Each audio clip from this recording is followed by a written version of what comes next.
Hello everyone, स्वागत है आप सभी का आपके अपने फेवरेट यूट्यूब चैनल लेखन अकेडमी में। थंबनेल से आप पता लगा ही चुके होंगे कि इंडियन कोस्ट गार्ड 2025 का जो नोटिफिकेशन वो आउट हो चुका है। तो ये फॉर्म कब से शुरू होने वाले हैं, क्या रहने वाली है वैकेंसियां और कब तक चलेंगी ये फॉर्म, वो आज मैं यहाँ पे डिस्कस करने वाला हूँ। बात करें कि वैकेंसी की, तो 300 वैकेंसी इस बार आपको यहाँ देखने को मिलेंगी। उसमें से 260 वैकेंसियां जो है वो जीडी, जो कि जनरल ड्यूटी की होती हैं। 40 जो वैकेंसी है वो डीबी के लिए है। बात करें एप्लीकेशन स्टार्ट कब से होने वाले हैं, तो वो 11 फरवरी से स्टार्ट होने वाले हैं। कब तक चलेंगे, ये चलेंगे आपके 25 फरवरी तक, ठीक है। और 11:30 तक ये फॉर्म आपके चलने वाले हैं। एग्जाम कब तक होगा इसका, तो अप्रैल 2025 में इसका एग्जाम होगा। बात करते हैं कि एलिजिबिलिटी क्या है, क्राइटेरिया क्या है इसका। तो आप 18 से 22 साल के होने चाहिए डीबी और जीडी के लिए। बात करें कि इसकी फीस कितनी रहेगी, तो वो 300 रुपए की फीस आपको ओबीसी और ईडब्ल्यूएस और रिजर्व वालों के लिए होती है, और एसटी एससी वालों के लिए कोई भी फीस नहीं है। बात करते हैं कि सिलेक्शन के प्रोसेस की, तो इसमें पहले आपका सीबीटी होने वाला है।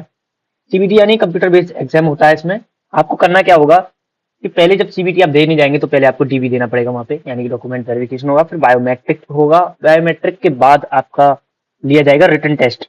रिटन टेस्ट में क्या होने वाला है, रिटन टेस्ट में जो नाविक यानी कि डीबी की जो आपने पोस्ट भरी होगी, उसमें सेक्शन एक एग्जाम होगा। उसमें से आपको 30 मार्क्स लाने होते हैं और एसटी एससी वालों को 27 मार्क्स। अगर आपने जीडी में भरा है तो उसमें आपको सेक्शन 1 और सेक्शन 2 यानी सेक्शन 2 उस दोनों को क्लियर करना होता है। उसमें आपको 30 नंबर सेक्शन ए के लिए और सेक्शन बी के लिए 20 क्वेश्चन पासिंग मार्क्स आपको चाहिए। अब बात करते हैं कि सेक्शन ए के लिए सिलेबस क्या है। तो सेक्शन ए का सिलेबस जो है आपका 60 मार्क्स का पेपर आएगा। 45 मिनट आपको दी जाएंगी, उसको वो 60 क्वेश्चन उसमें होंगे। मैथ आपका 20 क्वेश्चन मैथ के होंगे।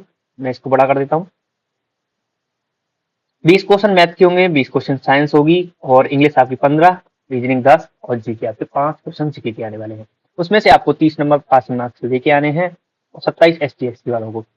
बात करें कि सिलेबस ये 10 क्लास का 10th क्लास तक के इसका सिलेबस आने वाला है। बात करें कि सेक्शन 2 में क्या होता है, उसका सिलेबस क्या है, तो मैक्सिमम मार्क्स जो है उसमें 50 हैं और 30 मिनट का आपका समय है। 50 क्वेश्चन आपको दिए जाएंगे।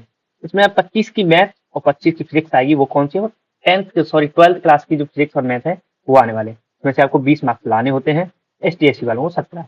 जीडी का फॉर्म भरा है तो आपको ये दोनों क्लियर करने होंगे। अगर आपने डीबी का भरा है तो आप सिर्फ सेक्शन ए को ही पास करो। अब बात करते हैं नॉर्मलाइजेशन मार्क्स की। तो ये फॉर्मूला आपको नॉर्मलाइजेशन मार्क्स का दे रखा है। अब स्टेज 1 क्लियर करने के बाद बात आती है स्टेज 2 की। तो स्टेज 2 आपको जब देने जाएंगे तो आपको एक ओएमआर दी जाएगी उसे भरने के लिए। उसे असेसमेंट टेस्ट बोलते हैं, यानी बायोमेट्रिक होने के बाद आपको एक ओएमआर दी जाएगी, उसको सिर्फ आपको पास करना होता है। उसके बाद होगा आपका फिजिकल टेस्ट। फिजिकल टेस्ट में क्या होने वाला है, फिजिकल टेस्ट में 1600 मीटर की एक रेस होगी। उसमें 7 मिनट में आपको निकालना है, और 20 स्क्वायर अप यानी उठक बैठक हैं, 10 पुशअप्स हैं, और आपको ये बिना रुके करने हैं ये काम। फिर बाद में आपका होता है डॉक्यूमेंट वेरिफिकेशन। डॉक्यूमेंट वेरिफिकेशन के होने के बाद आपका रिक्वायरमेंट मेडिकल एग्जामिनेशन होता है। उसके बाद आप फाइनल मेरिट में जाने के लिए तैयार हो जाते हैं, यानी कि स्टेज 3 के लिए तैयार हो जाते हैं। आपने अगर सेक्शन ए में अच्छा स्कोर किया है तो आप पहले सिलेक्शन आपका पहला होगा। अगर किसी लड़के का नंबर अगर सेम आ रहे हैं तो आप उनमें से अगर उनको चुनना होगा, तो वो जो ज्यादा एज वाले हैं, ओल्डर हैं, वो हायर प्रायोरिटी पे रखे जाएंगे, ठीक है।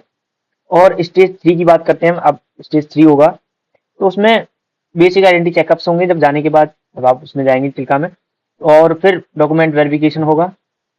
ये रही थी आपकी कॉस्ट कार्ड की भर्ती की थोड़ी सी डिटेल्स। अगर आप इस पीडीएफ को चाहते हैं तो टेलीग्राम हमारे ज्वाइन कर लीजिएगा। डिस्क्रिप्शन में लिंक डाल दूंगा, तो वहां से आप वैकेंसी की पूरी डिटेल्स आप ले सकते हैं। तब तक के लिए धन्यवाद, और हमारे यूट्यूब चैनल पर बनिए रहेगा। चलते हैं।